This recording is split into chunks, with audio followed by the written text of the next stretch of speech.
and welcome to Inside the Town with me, Jennifer Myrons.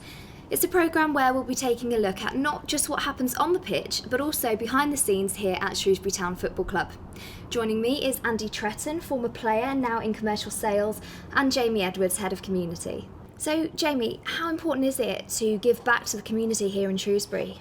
It's vitally important. We've got quite a small town, a huge county in area, but small in population. We have a quite growingly old generation, so the more that we can do, the more we can take the brand of the football club out into the community and support them. It can only benefit basically everybody around. And what sort of response have you had from the fans when they engage in your activities outside of the matches? Over the last sort of 12, 14 months, it's been exceptional. We've seen over 6,000 people, individual participants on various courses in health, education, social inclusion, and sports participation. And what kinds of people are you reaching out to? We range from 4-year-olds to 94-year-olds. So we've got some elderly fitness classes that go on Thursday mornings, to toddler sessions that we do at the Power League next to the ground, to a South Shropshire hub in Ludlow. So we've really engaged with 17 schools in South Shropshire, along with the schools in Shrewsbury. Fantastic. Well, should we take a look at some of the wonderful work that you've been doing in the last few months? Yes, that'd be great.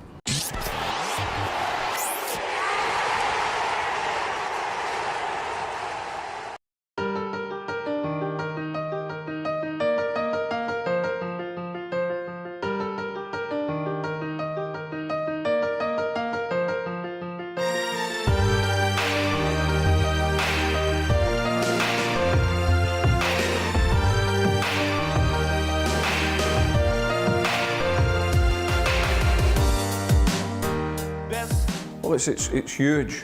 There's no doubt that my first role when I came here was to try and build a team to win football matches.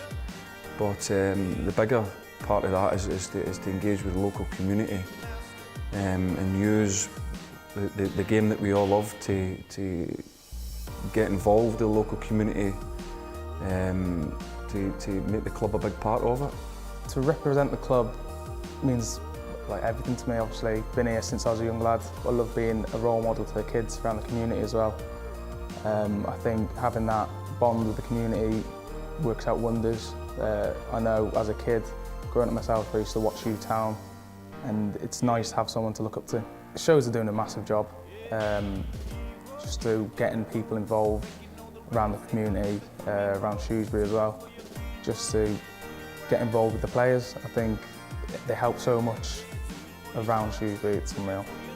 It means an awful lot to be able to, help kids or go out into the community and sort of meet people who support Shrewsbury.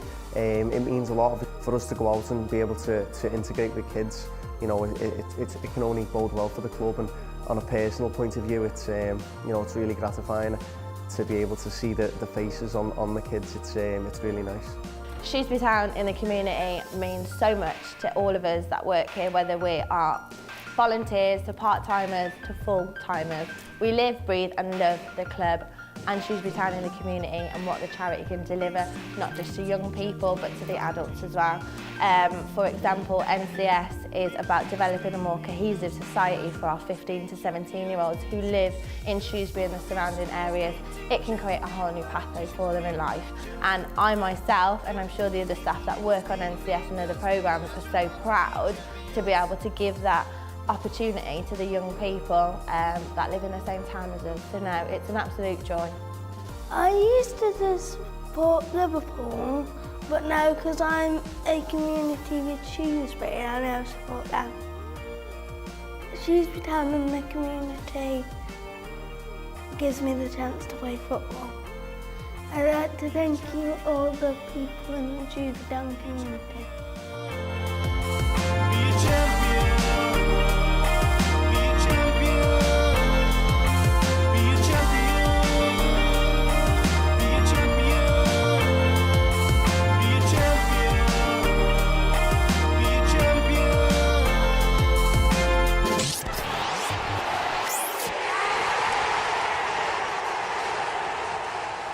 So Jamie, as head of community, what does that involve for you? For me, it's about working with the team that I have to make sure we're going out into the community and delivering projects that really make an impact. So projects in education, we have a literacy project called Reading the Game. That involves students basically working literacy through football, writing about it, reading about it, and trying to raise reading levels. The projects include the Meadow Memories that we've had Andy involved with as an ambassador for us. He's been fantastic, where we go into old people's homes with people suffering with dementia, and we use football to provoke memories and try and get emotion out of the elderly generation, basically, and the impact we've had, the results we've had from it have been absolutely amazing. Wow. So Andy, when you go to see these people and talk about the past, football memories that they've had, what sort of response do you get? I mean, it was fantastic. The Meadow Memories that Jamie mentioned there at March's Care was a fantastic day, because some of the emotions that it evoked in the guys at the care home, it was fantastic, because I was speaking to some of the care workers there, and they had residents that had shown no emotion, struggled memory wise, and they were reeling off their favourite players, favourite goals from sort of the 40s, 50s. So it was a fantastic day, and the work that Jamie and the guys do in the community is invaluable to getting the club out into Shrewsbury and of course Shropshire. Wonderful. Let's take a look at some of those Meadow Memories.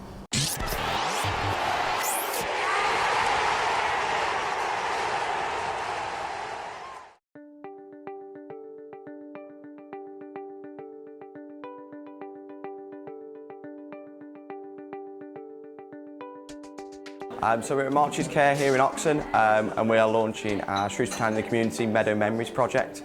So what we've done is we've collected some memorabilia off some fans, and so we've got old programmes, old shirts, we've got some footballs, and there's some Welsh Cup plate as well, and we are working with the residents here for our dementia programme. So it's all looking at invoking that memory of when that long-term memory when they used to go down to the meadow and when they used to follow football. So it really shows them, or they remember what used to happen really. In my section, health and inclusion, where we work on elderly engagement, I think it's something that's forgotten about most of the time, but it's good to do the elderly engagement stuff, even if it involves stuff like physical activity or socialisation, that sort of thing.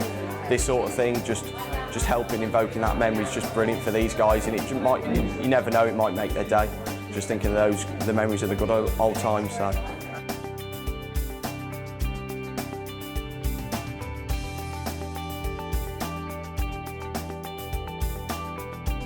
Today, the guys from Shrewsbury Football Club are here with their Meadow Memories.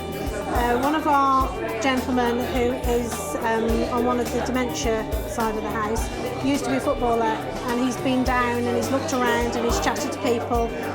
He's quite difficult to get the emotion out of, but he's just gone back to the unit and burst into tears, which I know sounds a bit odd, but to provoke that sort of emotion from him is just amazing. And that's what memories do for you. They bring out the emotion in you.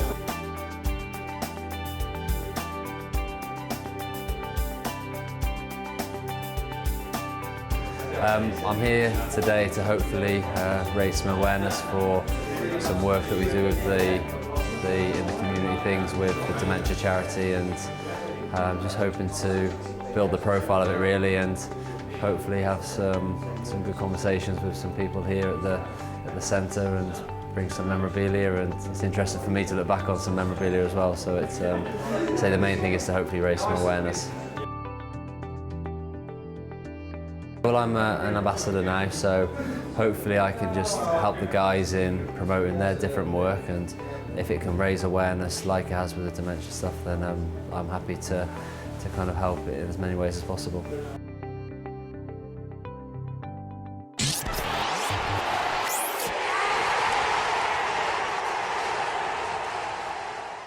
So, Jamie, we've seen some of the impacts that you've been having in the community.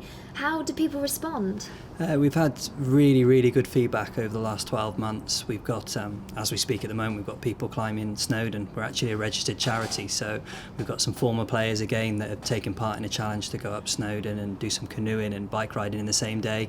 We've got lots of volunteers coming forward as well. Like I said, being a registered charity, we do have to try and raise as many funds as we can, unrestricted funds, to make sure that we can carry on the good work that we're doing.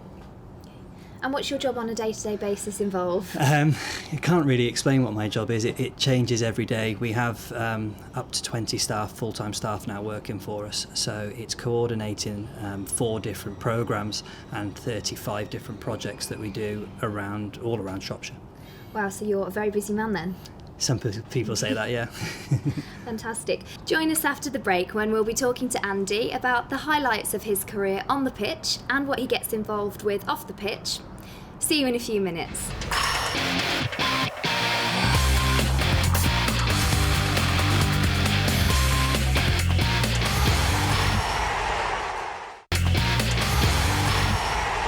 Welcome back to Inside the Town with me, Jennifer Myrons. I'm joined by Andy Tretton, former player here at Shrewsbury Town Football Club, and Head of Community, Jamie Edwards. So, Andy, were you always going to be having a career in football? Was it your destiny? I think so, yeah. From an early age, it was football, played it, watched it, spoke about it with my friends. So I think it was always something that I wanted to do. That was back from Derby originally, so I was lucky enough to be signed by Derby at a young age. Had a couple of years there as an apprentice, and then I was fortunate enough to have a couple of years professionally, but I didn't break into the first team there, and then ended up coming to Shrewsbury, I think the back end of '97, which seems a long time ago now. It makes you feel old. So yeah, I can remember signing just before Christmas of '97, so that was leaving home was quite a big thing, but probably was the making of me. Yeah. So I say, and I've never moved from the area, from Shrewsbury since. So I played for other clubs, etc. But I've always had a base here, so it's a lovely part of the world to live. And what was that feeling like when you got signed? It was great. I mean, when I'd been released by Derby in the summer of '97, I'd had quite a bad injury, which is something that had held me back quite a lot throughout my career, the odd injury. So I'd been out of the game, out of work, if you like. So I managed to get myself fit, came for a trial game for Shrewsbury on the played in the reserves on the Wednesday, because I remember I had to go to the job centre in town to get some money to fill my car up to get home. Oh, wow. So that was my first thought. I thought I need to get home to get back to Derby after the game. Did all right in the reserve match. Wasn't as fit as I'd like, but that was because I wasn't training full time with the club. And the manager pulled me in on the Thursday, and I thought it was going to be the usual. You did all right, but thankfully they were unlucky, but they had a couple of guys that were suspended for the Saturday. Oh, right. And the manager was telling me I was going to play in the first team. Oh, wow. So I just can remember walking around in a state of shock. I bet. For a couple of days. That was going to be my league debut on the Saturday. I probably had too much time to think about it, but it went all right in the end. And then Shrewsbury fortunately offered me a full-time contract on the back of that. Yeah. And how long were you with the town in the end? I was with Shrewsbury till the summer of 2002. I left, so it was a big part of my career. I played played all my league football at Shrewsbury, so I'll always be, always have a special place in my heart. Was that when you ended up going down the A49 to Hereford? Yeah, I went to Hereford with Graham Turner, obviously the Shrewsbury Town legend as well. So that was great. It was a short commute, if you like, down the A49, like you say. There was a few of us in a car school. I think there's 3 or 4 of us. So who were that? We always used to do. It was Jordan King, Jake's lad. Jake was the manager who signed me at Shrewsbury. Ian Wright, centre back. He was a bit of a legend at Hereford as well. Because he was a bit funny with me at first, because we played in the same positions, but I think once he realised I was all right, he talked to me after that. So the car school was great, because obviously you're travelling in with guys and you can chat and save money on fuel as well, because it's not quite as glamorous as the Premier League guys, the lower league stuff. So. Yeah. What's the one sort of game that sticks in the memory? It'd have to be the league debut, just because of the build up to it and the circumstances that it came about. And I thought the chance of professional football had gone in the summer with the injury and getting released. by Derby. Because when that happens, you think it's the end of the world. You think there's no life or no other football clubs about. Exactly. So signing for Shrewsbury and making the league debut was something that'll always stand out for me. And so you're getting involved in the community side of things now? Yeah, that's good. I'm delighted that Jamie and the guys have asked me to be an ambassador. I've got involved in a couple of initiatives, the Meadow Memories that you saw earlier, which was it was a fantastic day. And it's just the work that Jamie and the community guys are doing now is sort of tenfold to the kind of stuff that we used to do when I was a player. It was more, say, school visits, present trophies at awards, etc. The initiatives weren't as elaborate as what's going on now, so that the work that the guys do is invaluable. We had people cooking last week and doing MasterChef. We've had people wow. doing army assault courses. I don't know if Tretton would have been up for that. No, back I was MasterChef. I tasted some of the food. Oh, well, that's I like that, not the assault course. I'll Yeah. stay clear of the assault course. Exactly, Yeah. exactly. What was your best game for Shrewsbury then? For Shrewsbury, memory. I'd have to say it was probably the Great Escape, which was Exeter. We played at Exeter in the summer of 2000. We were going into the final league game. I think we were 2 points adrift, about to be relegated, and it was Chester, Carlisle above us, and we had to win. We had to win our game, and hopefully Chester or Carlisle would falter. And it transpired that it did. We won our game. We weren't sure at the final whistle because you obviously get false scores from the side, fans shouting goal at Chester, goal at Carlisle, It's all a bit etc. confusing. Yeah, so you're never quite sure. So it was a shall we celebrate, shan't we? And then I think it was about a minute or so we all knew, and it was crazy then. It was, I mean, we celebrated like we'd won the league. I think it was just, and we hadn't really, so we felt a little bit sheepish about that, but we just escaping relegation and going into the non-league scene would have been awful for the club. So we were just relieved really that we hadn't let everyone down. So that's a standout memory. And then the difference between obviously the Gay Meadow and the Greenhouse Meadow here, what do you think that's done for the club? I mean, it's massive. I mean, they're totally different animals now. The two, you can't compare the two. I mean, the old stadium, bless it's gone now. There's houses in its place, but the old stadium was just, it was match days only. There was only the porter cabin was for a club shop, whereas now this is 365 days a year. There's the football side's almost a small part of it. And then off the field, you obviously do quite a lot of running. You've been involved in a few marathons, haven't you? Yeah, I did. I ran the London Marathon this time last year actually. So that was. I'm not quite sure I managed that. I'm certainly not in a state. I'm not in a state to do it right now. So yeah, the running keeps it. I think that's more of it helps me. It's an exercise thing as well. That always helps because I've been used to obviously playing football from as long as I can remember. So the exercise thing is key, and I've managed to raise a few pound along the way for various charities. So I bet you get competitive with the times as well. Yeah, I do a bit. Yeah, I try and make out. People say, "Oh, what time do you think?" And I've got a time in my head, but I never let go. I never let it be known. But if I beat it, I'll let people know. But yeah. Have you done the Shrewsbury half? Yeah, I've done that. I've done that twice. I can remember one of them was incredibly hot. It was ridiculously hot. Yeah, I remember that. Yeah. And I was sort of a bit of a novice runner then, so wore all black, long shorts. I was in bits after that. What's the one off-field memory then that sticks with you, Shrewsbury Town? Off-field memory? Oh, something that you can say on camera anyway. I'm trying to think. I mean, to go back to the Meadow Memories again, that was. I mean, I can remember seeing you the next day, and it was great to. I mean, almost a bit emotional, if you like, because some of the. I can remember. I mean, we don't want to dramatise someone crying, but one of the residents did actually start crying because he'd remembered something. And again, they said that the care worker said he hadn't really shown any emotion, didn't really talk. And I think it was a match programme or something like that. It was an old programme, yeah. That reminded him of a game that he'd attended. Wow. And again, I think it was from the 40s or the 50s, and he remembered who scored, and it was incredible, really. That must be a really powerful so things moment. like that is totally different. Again, I said the community. Well, if you call it community work that I did when I was a player, it was just restricted to school appearances and the odd open a fete or something like that, whereas now something like that, giving something back to those guys, because again some of the care workers said that the residents weren't having visitors. I think they were just happy to have people there to have a cup of tea and a biscuit and chat to them. I know the manager, he was on at the start of the first video there. He's fantastic, and he's really embraced the community side of things, because Shrewsbury's such a, I mean, it's important at any football club, but Shrewsbury's such a small, close-knit community, and obviously the outlying areas of Shropshire. It's really, and I know everyone who gets involved has really embraced it. And how have you ended up in your role here in the commercial team? I mean, I retired, I was at Accrington Stanley at the time. I had to retire with a knee injury, which was, I think that was 2006, 2007. So I sort of into the real world, if you like. You're out of the football bubble, which is a bit of a shock. Exactly.